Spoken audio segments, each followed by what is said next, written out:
महापालिकेचे brand ambassador Deepak Chavan यांनी महापालिकेच्या पूरग्रस्त निवारा केंद्रामध्ये पूरग्रस्तांसाठी गाण्यांचं आणि मनोरंजनाचे कार्यक्रम सुरू केलेत। दीपक चव्हाण यांच्या सिंगिंग स्टार म्युझिक ग्रुपकडून महापालिकेच्या रोटरी क्लब येथील पूरग्रस्त निवारा केंद्रात पूरग्रस्त बांधवांसाठी गाण्यांचा बहारदार कार्यक्रम पार पडला। या कार्यक्रमात पूरग्रस्तांना सहभागी घेत आनंद लुटलाय। आयुक्त शुभम गुप्ता आणि अतिरिक्त आयुक्त रविकांत अडसूळ यांच्या मार्गदर्शनाखाली आणि सहाय्यक आयुक्त विद्या घुगे यांच्या नियोजनाखाली हा पहिला कार्यक्रम संपन्न झाला। 2021च्या महापुरात सुद्धा दीपक चव्हाण यांनी सांगलीतील अनेक पूरग्रस्त छावण्यांमध्ये गाण्यांचे कार्यक्रम केले होते।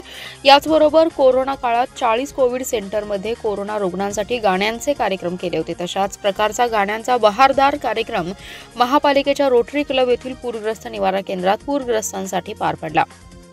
या कार्यक्रमात सिंगिंग स्टार म्युझिक ग्रुपचे सदस्य मिलिंद बनसोडे, रफिक भालदार, राजश्री मोहनानी, दिशा मोहनानी, प्राजक्ता वाघमारे, अरिफ शेख, दीपाली देवकर यांनी सहभाग घेतला। यावेळी ग्रुपच्या सर्व सदस्यांनी बहारदार गाणी सादर करत सर्वांची मने जिंकली। तसेच पूरग्रस्त बांधवांना सोबत घेऊन सर्वांमध्ये उत्साह निर्माण करून दिला। आयुक्त शुभम गुप्ता आणि अतिरिक्त आयुक्त रविकांत अडसूळ यांच्या मार्गदर्शनाखाली हा कार्यक्रम संपन्न झालाय।